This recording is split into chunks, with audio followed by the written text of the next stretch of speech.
बस्तर संभाग में सुरक्षा, शांति और विश्वास बहाली की दिशा में साल 2025 एक ऐतिहासिक वर्ष साबित हुआ है। आज आयोजित वार्षिक प्रेस वार्ता में बस्तर आईजी सुंदरराज पी ने संभाग के 7 जिलों के पुलिस अधीक्षकों की उपस्थिति में साल भर की उपलब्धियों का लेखा जोखा प्रस्तुत किया। आईजी ने बताया कि पुलिस ने न केवल मोर्चों पर नक्सलियों को पीछे धकेला, बल्कि विश्वास, विकास, सुरक्षा के त्रिकोण पर काम करते हुए जनता का दिल भी जीता है। नक्सल विरोधी अभियान शीर्ष नेतृत्व का सफाया। वर्ष 2025 सुरक्षा बलों के लिए बड़ी रणनीतिक बढ़त का साल रहा। सुरक्षा बलों ने नक्सली संगठन के हृदय स्थल तक पहुंच बनाकर 30 कैडरों को ढेर किया है। बड़ी सफलताएं। मुठभेड़ में भाकपा माओवादी के जनरल सेक्रेटरी पीबीएम बसवा राजू, सीसीएम जयराम उर्फ रेड्डी और कोसा उर्फ सत्यनारायण रेड्डी जैसी दुर्दांत नक्सली मारे गए।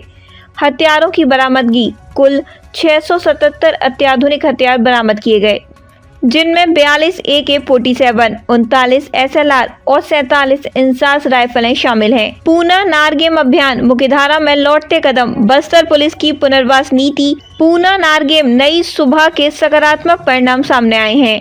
अब तक कुल 1573 माओवादियों ने आत्मसमर्पण किया है। ऐतिहासिक दिन 17 अक्टूबर 2025 को एक साथ 210 माओवादियों ने रिकॉर्ड आत्मसमर्पण कर समाज की मुख्यधारा में जुड़ने का फैसला लिया। आत्मसमर्पित कैडरों को वित्तीय सहायता और व्यावसायिक प्रशिक्षण देकर उनके पुनर्वास को सुनिश्चित किया जा रहा है। सुरक्षा कैंप और अधोसंरचना विकास। आईजी ने जानकारी दी कि नक्सल प्रभावित क्षेत्रों में प्रशासनिक पहुंच बढ़ाने के लिए 58 नए सुरक्षा कैंप स्थापित किए गए हैं। Bijapur 22 camp, Narayanpur 24 camp, Sukma 12 camp. इन कैंपों के माध्यम से इंटीग्रेटेड डेवलपमेंट के तहत शिक्षा, स्वास्थ्य, बिजली, बैंक और सार्वजनिक वितरण प्रणाली PDS की सुविधाएं अंदरूनी गांव तक पहुंचाई जा रही हैं। अपराध नियंत्रण और नशीले पदार्थों पर लगाम। बस्तर पुलिस ने सामान्य अपराधों और नशे के कारोबार पर भी कड़ी कार्रवाई की है। NDPS एक्ट साल 2025 में 147 प्रकरण दर्ज कर 222 आरोपियों को गिरफ्तार किया गया।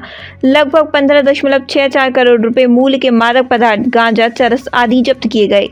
Crime graph. तुलनात्मक आंकड़ों के अनुसार हत्या 156 और बलात्कार 294 जैसे गंभीर अपराधों में पिछले वर्षों के मुकाबले गिरावट दर्ज की गई। बस्तर ओलंपिक और सांस्कृतिक जुड़ाव। पुलिस और जनता के बीच की दूरी कम करने के लिए खेल और संस्कृति का सहारा लिया गया।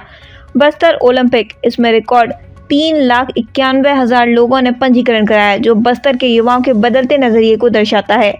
बस्तर पंडुम। बस्तर की समृद्ध जनजातीय विरासत, लोक नृत्य और हस्तशिल्प को बस्तर पंडुम के माध्यम से एक वैश्विक मंच प्रदान किया गया।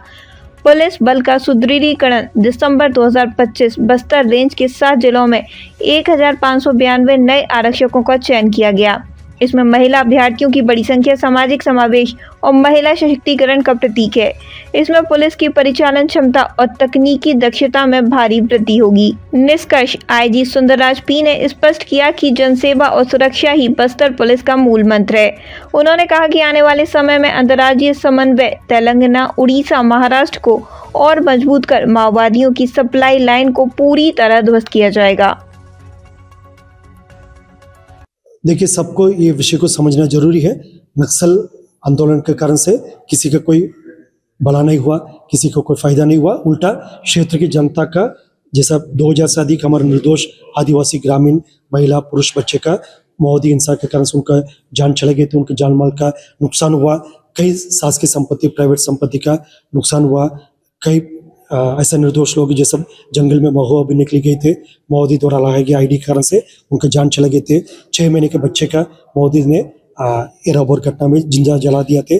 सिविल बस उड़ाने के कारण से 32 से अधिक जो गर्भवती महिला से लेकर अन्य जितना भी हमारा क्षेत्र के नागरिक का जान चले गए थे। इस प्रकार माओवादी गतिविधि से सिर्फ हिंसात्मक घटनाक्रम रहा, उससे जान माल का नुकसान हुआ। और कोई भी माओवादी कैडर यदि इस विषय को समझ कर हिंसा त्याग करके समाज के मुख्य धारा में आने के लिए सामने आ रहे थे, उनका स्वागत शासन द्वारा भी की जाती है, समाज भी उनका स्वीकार करते। उसके छोड़कर यदि कोई हिंसा का रास्ता को अपनाते हैं, फिर सुरक्षा बल सक्षम है उनके खिलाफ प्रभावी रूप से कार्रवाई करने का। जैसे हिड़मा के पास भी एक विकल्प थे हिंसा त्याग कर आकर पुनर्वास करने के लिए। यदि वो विकल्प को इस्तेमाल नहीं किया, फिर दूसरा प्रांत में उनके खिलाफ जो भी कानूनी कार्रवाई किया, सबके सामने इस विषय को पहले से जो संबंधित स्टेट ने रख दिया गया। और बाकी शेष जो माओवादी कैडर हैं उनके पास भी अभी एक विकल्प है। जैसा उस समय पूर्ववर्ती गांव में प्रदेश के माननीय उप मुख्यमंत्री महोदय, संभाग के वरिष्ठ प्रशासनिक अधिकारी, हम और एसपी साहब, कलेक्टर साहब सब लोग गए थे। जो उनके दोनों के परिजन से मिला है उनके माध्यम से भी अपील की गए थे। उनकी एक का जो माडवी हिडमा है जो आंध्र प्रदेश की एक्शन में उनका डेड बॉडी रिकवर की गए थे। दूसरा के पास एक ऑप्शन है बारसदेवा, उन्होंने इस ऑप्शन को इस्तेमाल किया नहीं किया, आने वाला बहुत जल्दी आपको पास ये जानकारी मिल जाएगा। और बाकी माओवादी कैडर के पास भी ये विकल्प है, यदि सही समय पर सही निर्णय लेकर आ जाएगा बेहतर होगा और उनके लिए भी और क्षेत्र की जनता के लिए भी हिंसा का आतंक से मुक्ति मिल जाएगा और आने वाले समय बस्तर एक सकारात्मक स्वरूप में सबके सामने उभर कर आएगा। Thank you. भारत सरकार तथा छत्तीसगढ़ शासन की मंशा अनुरूप तथा क्षेत्र की जनता की इच्छा अनुरूप बस्तर संभाग के अंतर्गत नक्सल विरोधी अभियान की दिशा में DRG, STF, Bastar fighter, cobra, CRPF, BSF, ITBP, SSB, Chhattisgarh arm police एवं अन्य संबंधित सभी स्टेक होल्डर्स ने प्रभावी रूप से अभियान लगातार संचालित करते आ रहे हैं, जिसके परिणाम वर्ष 2025 में सर्वाधिक नक्सल विरोधी अभियान के दृष्टिकोण से सफलता सुरक्षा बल को हासिल हुआ। इस अवधि में वर्ष 2025 में पूरा साल में टोटल 256 माओवादी कैडर का डेड बॉडी अलग अलग मुठभेड़ के पश्चात सुरक्षा बल द्वारा बरामद की गई। इनमें से सीपीएम माओवादी संगठन के सरगना general secretary Basavaraju, central committee members के रामचंद्र रेड्डी, सुधाकर, के सत्यनारायण रेड्डी और अन्य डीके सेट्स लेवल कैडर्स और काफी बड़ी संख्या में पीएलजीए फॉर्मेशन के कैडर्स, इस प्रकार टोटल 256 माओवादी कैडर के डेड बॉडी सुरक्षा बल द्वारा बरामद की गई। और इस दौरान AK-47, LMG, इंसास, SLR इस प्रकार के ग्रेडेड वेपन्स भी अलग अलग मुठभेड़ के पश्चात और माओवादी द्वारा पुनर्वास के दौरान जो समर्पण किया, इस प्रकार टोटल 667 ग्रेडेड वेपन्स भी सुरक्षा बल द्वारा माओवादियों के कब्जे से बरामद किए गए थे। और वर्ष 2025 में क्षेत्र की जनता की जान माल की रक्षा करने के उद्देश्य से टोटल 58 नवीन सुरक्षा कैंप सीआरपीएफ, बीएसएफ, आईटीबीपी एवं अन्य सुरक्षा बल और सीएफ के द्वारा संभाग के अंतर्गत स्थापित की गई। इन नवीन सुरक्षा कैंप के माध्यम से क्षेत्र में नक्सल विरोधी अभियान के साथ साथ विकास कार्य को भी गति प्रदान की गई। सड़क, पुल निर्माण कार्य, बिजली आपूर्ति और बेसिक सुविधा से क्षेत्र की जनता को लाभान्वित की गई थे।